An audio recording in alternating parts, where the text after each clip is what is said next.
टिहरी गढ़वाल के थत्यूर थाना के अलमज गांव में बारिश किसानों के लिए कहर बनकर बरसी।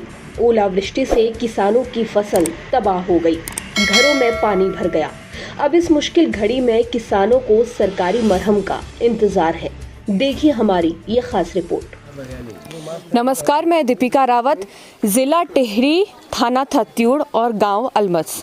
जिस ज़मीन पे मैं इस वक्त खड़ी हूँ, यहाँ पर किसानों ने बड़ी मेहनत से फसल उगाई थी, लेकिन आप ये देख सकते हैं मौसम की ऐसी मार पड़ी कि ये ज़मीन बंजर नज़र आ रही है। जिस पे अनाज होना था उस ज़मीन पर कंक्रीटें बिछी हुई दिख रही हैं और ये इस तरीके से ऊपर से ये पानी इस तरीके से आया कि कई घरों में भी ये घुस गया और फसल का नुकसान सो अलग।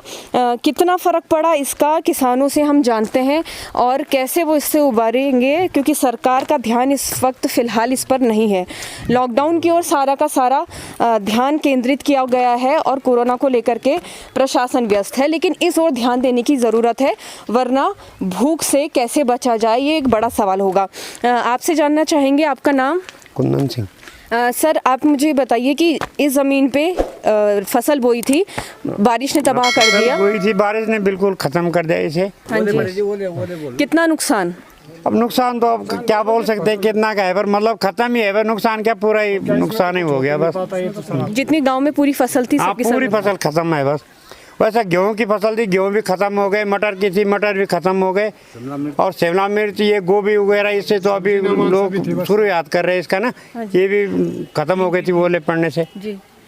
आय का जरिया आपका खेती है? अब यही खेती है बस, और कुछ नहीं है। और क्या है, गाँव में आप देख लो आप, कुछ नहीं है यहाँ, खेती है बस। कुछ लोग इसके पीछे गए थे, वो सब घर आ गए, भाग क्या हुआ और क्या है, अब तो ये खेती है हमारे पास। और अच्छा, आप भी किसान हैं? जी सर। आपके भी खेत इस तरह तबाह हुए? बस यही है सर, बच्चा खड़े हैं, यही खेती है हमारे, और क्या है। अच्छा जी। तबाह हो चुकी है फसल पूरी तरीके से, भरपाई सब बस जैसे खेतों में सारी फसलें बो रखी थी, कभी कुछ गेहूँ थे, फसल मिर्च मीट थे, बीन थी सारी, ये देखो सब मिट्टी के नीचे सब समाप्त हो गए सर। मिट्टी के नीचे दब चुकी है सारी की सारी फसल। जितने खेत हैं सबका ये हाल है। सबके हाल है जी, इतने खदारे पड़े हुए सब ऊपर देखो, पूरे नहर बनी हुई सब सबके, सारे गांव की, पूरे गांव के है सारे, एक के नहीं पूरे गाँव। ये मेरा है तो दूसरे का है, वो तीसरे का, इसी तरीके से सबका एक बराबर। अच्छा, सब कुछ तबाह हो गया। किसी की कम है, किसी की ज़्यादा है, अलग अलग इस ढंग से, पर सब नुकसान हो रहा सबका। अगर बात की जाए, जैसे लॉकडाउन लगा हुआ था तो उसका भी खेती पे कुछ असर पड़ रहा था, बीज को लेकर के या कोई और सुविधाएं? क्यों नहीं पड़े सर, उसका भी कहीं बीज नहीं मिल रहा था, कहीं टाइम पे खाद नहीं मिल रही थी, दवाई नहीं मिलती, लोगों ने पता नहीं कहाँ से प्रेशर करके इधर उधर से भटक के लाए भी थोड़ी बहुत, तो खेतों में डाल दिया, अब वो भी फिर साफ हो गए, तो ये सब डबल नुकसान हो गया। जिनसे लाए उनके पैसे भी खड़े सब आरतियों के लोगों के, तो सब नुकसान ही तो है। बरतराज मंदिर है जी, वहाँ से ये पानी जब इकट्ठा होगा ना जी, तो यहाँ पे इतना तालाब बन गया। इधर ऊपर वो औरतें कर रही हैं, इतने गड्ढे पड़े हैं सारे खेत ऊपर से, वो ऐसे खुदाई कुटलों से उससे बड़ा गड्ढे कर रहे हैं बराबर, सब जितने पड़े हुए सब नहर बनी हुई ऊपर सारे। अच्छा, तो इलाके का जो प्रशासन है, अगर ग्राम प्रधान की बात की जाए या जिला स्तर पे, ब्लॉक स्तर पे, वहाँ से कोई मदद या कोई अपील आपने की? अभी तो कुछ नहीं सर, मदद तो कुछ नहीं जी, हल्का पटवारी आया था, उन्होंने भी दिखावा, स्थलीय निरीक्षण करने के बाद गए हैं, तो रिपोर्ट भेजेंगे, आगे क्या होता है उसमें भगवान जाने। चलिए, रिपोर्ट। ये जो आगे मकान है सर, अभी भी देखो वहाँ नीचे इतना पानी भरा हुआ, अभी वहाँ घास है, माने इतने अंदर, जब कुछ नहीं तो हमने नीचे बाल्टियों से पतलों से तब निकाला, वहाँ तो पूरा हाथ तो रखे थे, वहाँ इतना पशु डूब गए थे वहीं, इतने सारे ये मकान सबके। अभी चाहे आप मौका पर देख लो, अभी वहाँ पानी है इतना नीचे पानी घर के अंदर पानी भरा हुआ है, जबकि हम निकाले रहे हैं, वो बर्तनों से कितना तो निकाले गए रहे हैं, वो पुराने जमाने के। अच्छा जी, चलिए आप बताइए, आप भी किसान हैं? हाँ जी। कितना नुकसान आपके खेतों में? हमारे हिसाब से यहाँ पे वैसे काफ़ी बड़ा गांव है, लगभग 200 परिवार का, और 100% आबादी जो है यहाँ पर कृषि पे ही निर्भर है, और हमारा ये मेन सीजन है जी। खेती का इस समय हमारा ये मेन सीजन था, और 28 तारीख को जो ओलावृष्टि और अतिवृष्टि हुई, उससे सारी फसलें, चाहे वो कैश क्रॉप हो, चाहे वो अनाज हो, गेहूँ हो, हर प्रकार की फसल बिल्कुल तबाह हो गई, बागवानी भी ख़त्म हो गई, और यहाँ के लोगों का जो जीवन यापन का जरिया था वो एक तरह से समाप्त हो गया है। और जिस तरह से आजकल कोरोना की वजह से भी लोग परेशान हैं, उसके अलावा फिर इससे भी लोगों को दुगनी परेशानी झेलनी पड़ रही है और लोगों के आजीविका का बड़ा खतरा बना हुआ है। समझो तो बस इस बार तो खत्म ही है, बस पूरी व्यवसाय खत्म समझो। अच्छा, प्रशासन बोल रहे हैं पटवारी जी देख करके गए, तो कितनी उम्मीद लगती है आपको? देखिए, हम लोगों ने तो अपनी व्यथा उनको सुना दी है। वो लोग आए थे, यहाँ का स्थलीय निरीक्षण करके वो गए हैं। अब देखो क्या होता है, प्रशासन से उम्मीद तो है, देखते हैं क्या होता है। कोरोना की अगर बात की जाए तो सरकार की ओर से राहत देने की बात की गई थी किसानों को, उस ओर से कोई पहल? नहीं, किसानों को तो कोई विशेष पहल कोरोना की तरफ से, तो कोरोना होने की वजह से सरकार ने ऐसा कुछ नहीं किया जो किसानों को इस तरह का कोई लाभ मिले। किस जा रहा है? चलिए, कुछ और लोग हैं, उनसे बात करते हैं।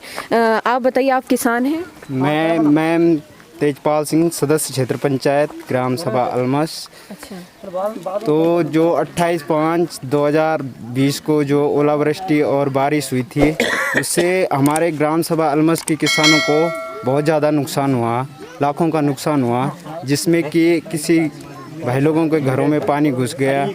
तो मेरी सरकार से ये निवेदन करूंगा, उत्तराखंड सरकार त्रिवेंद्र सिंह रावत से, कि हमारे किसान भाई लोगों की आर्थिक मदद पहुंचाने की कृपा करें।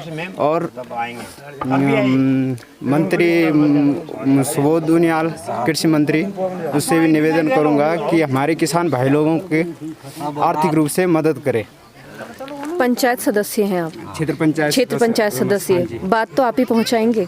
हाँ जी, बिल्कुल बिल्कुल। हम बात अभी आज पटवारी जी आ रखे थे तो उनसे बात हुई, नाम जा रखा है तो बोल रहे थे, तो अभी कोई पता नहीं है, कंफर्म नहीं हुआ।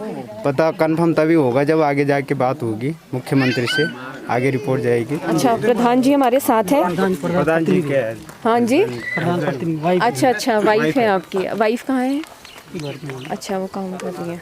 चलिए, आपसे जानेंगे, इतना नुकसान हुआ है, भरपाई कैसे होगी, क्या कोशिश करेंगे? कोशिश तो की मैंने, हर जगह बहुत प्रशासन को हमने सूचना दे रखी है, बाकी देखते हैं प्रशासन क्या करता है। अच्छा, कोरोना को लेकर के बात की जाए, प्रवासी भी वापस लौट रहे हैं, क्वारंटीन की व्यवस्था वो आपके ऊपर सरकार ने दायित्व छोड़ा हुआ है, खाने की, स्वास्थ्य को लेकर के। तो प्रशासन को क्वारंटीन में जो लोग हैं उनके रखरखाव को लेकर, स्वास्थ्य को लेकर के आराम से प्रशासन काम कर रहा है, या आपको उसके लिए थोड़ा हाथ पैर घुमाने पड़ते हैं? खुद भी घुमाना, प्रशासन ने किया, एक हेल्प की है। अभी 2-4 दिन से स्टार्टिंग में हमने खुद मैनेज किया। आपका भी नुकसान हुआ होगा फसल का? जी, किसान हैं आप भी? अच्छा, किसान है, वो भी ऐसे जैसे हम सभी किसान हैं। तो क्या उम्मीद करते हैं राज्य सरकार की? अगर बात करूं तो किसानों को लेकर के राज्य सरकार कितनी गंभीर है? अभी तो कुछ खास गंभीर तो नहीं दिखाई दे रही, खाली आश्वासन दिए है, बाकी तो कुछ नहीं। सरकार योजना का ऐलान करती है लेकिन आप तक नहीं पहुंच पाती है। उतना तो नहीं पहुंच पाता यहाँ तक, पर कुछ कमी कहाँ लगती है आपको? पता नहीं, अब बीच में कुछ होता होगा, भगवान जाने। तंत्र खराब है। अब जैसे राशन के लिए बोला सरकार ने, तो ऐसे बोला कि राशन फ्री राशन दे रहे हैं हम, तो फिर तो यहाँ गांव में मिली नहीं किसी को नहीं। वहाँ तो वाले मतलब बीपीएल एपीएल वाले, उनको कुछ कम पैसे पड़ते हैं, और जो एपीएल वाला है उसका 10-11 रुपये 12 रुपये किलो के पैसे दिए उसने। और अगर गांव में बात की जाए स्वास्थ्य सुविधा को लेकर के, अस्पताल कितनी दूर इलाज के लिए आपको जाना पड़ता है? अस्पताल यहाँ से तो ये है जे कि कम से कम 10 किलोमीटर दूर है प्राथमिक स्वास्थ्य केंद्र। वहाँ पर अगर जाएं तो स्वास्थ्य की सुविधा वहाँ पर ना के बराबर है। जो सत्य बात है, पूरे क्षेत्र की बात कर रहा हूँ मैं, ये अलमस की नहीं, पूरे क्षेत्र के लोग जो जाते हैं वहाँ पर डॉक्टर देखने के बाद 2-3 दिन की दवाई सिर्फ देते हैं। जो 10-20 किलोमीटर, 30 किलोमीटर, 50 किलोमीटर दूर से आया है, उसको तुम 3 दिन की दवाई देते, परसों तो उसे फिर आना पड़ेगा। औपचारिकता कुछ नहीं है, एक्सरे मशीन ठीक नहीं है। डॉक्टरों की जो सलाह है वो यही है कि वो 2-3 डोज देते हैं, उससे ज़्यादा दवाई भी नहीं देते हैं। और जैसा इस समय ये क्वारंटीन का चल रहा, तो गांव पर आए जो लोग आए हैं, अब वो 14 दिन तक काट के, जैसे ये एक हिसाब से जिनकी आरसी कट जाती है ना, वो 14 दिन भुगत के आ गए और उसके बाद चले गए। अरे भाई, कुछ देख रेख तो सरकार की तरफ से होनी ही चाहिए। स्वास्थ्य विभाग से कोई कर्मचारी आए जो उनके पास जांच सुविधा है, उससे वो देखें तो सही है कि इसमें क्या वो हो रहा है। इस बात से भी हमको थोड़ा चिंता है, जो सत्य बात है। स्वास्थ्य सेवा बहुत बड़ी समस्या है पहाड़ों की, बड़ी समस्या। शिक्षा की अगर बात करें, उप स्वास्थ्य केंद्र यहाँ पर है जी, एक लड़का वहाँ पर है स्वास्थ्य विभाग की तरफ से, वो कहता हमें कोई दवाई मिलती नहीं, तो दवाई नहीं मिलती है तो हम क्या दें? तो आते क्यों हो भाई तुम यहाँ? फिर यहाँ आपके आने का औचित्य मात्र क्या है? आओ और अपना तन खा लो, बात खत्म। गांव से जब एक सिरदर्द की तक गोली वहाँ नहीं है, वो कहते हैं हमें मिलती नहीं।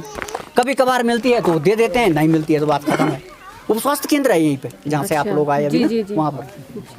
मतलब अपनी ज़िंदगी राम भरोसे, बस वही है। राम भरोसे चल रही है।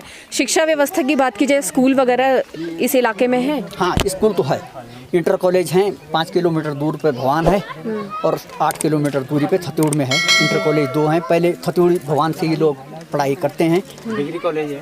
लेकिन सबसे मेन समस्या उसमें भी मेन समस्या है जी कि कुछ सब्जेक्ट तो स्वीकृत हैं लेकिन अध्यापक नहीं है। ये भी बच्चों की एक समस्या है, कहाँ लोग भेजें, क्या करें।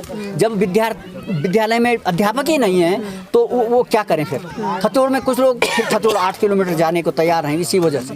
लेकिन जो समस्या है, मेन समस्या यही है कि विद्यार्थी हैं लेकिन विद्यालय में अध्यापक उस विषय के नहीं है। ये बड़ी समस्या है। अगर राज्य सरकार की बात करें, 10 में से आप कितने नंबर देंगे? अब राज्य सरकार की जो बात करें किसानों के लिए, उसमें तो हम 50 से नीचे की ही बात करते हैं। 10 में से आपके बहुत आगे पहुंच गए। 10 में से 5 नंबर हो गए फिर तो। 10 में से 50% ही कह रहे हैं, 50% से नीचे की उम्मीद है यहाँ तो, और कुछ ज़्यादा इतना ज़्यादा नहीं। चलिए 5 नंबर आ गए तो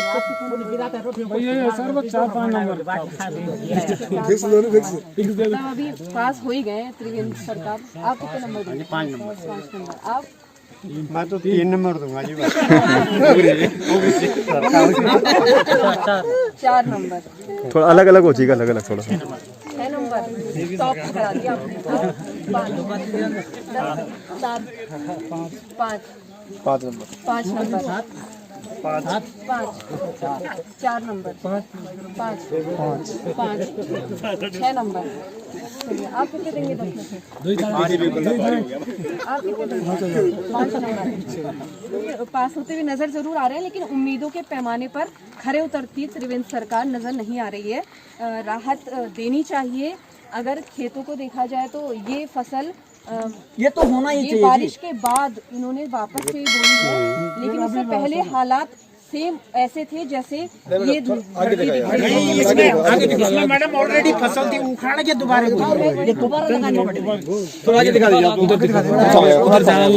जमीन के हालात आप देख सकते हैं। हाँ, ये है जी। पानी का बहाव कितना तेज होगा कि जमीन के अंदर गड्ढे करते हुए पानी का बहाव घरों तक घुस गया और खेतों के अलावा घरों में भी पानी घुसा और घरों में भी काफ़ी नुकसान पहुंचा है और खेतों की दशा आप ये देख सकते हैं। ज़रूरत है सरकार की इस ओर ज़रा नज़रें इनायत करने की, और जिन्हें हम अन्नदाता बोलते हैं और जिनके नाम पर हम वोट मांगते हैं, कम से कम वोट मिलने के बाद, सत्ता मिलने के बाद एक नज़र यहाँ भी घुमाई जाए और इनकी समस्याओं का भी समाधान किया जाए।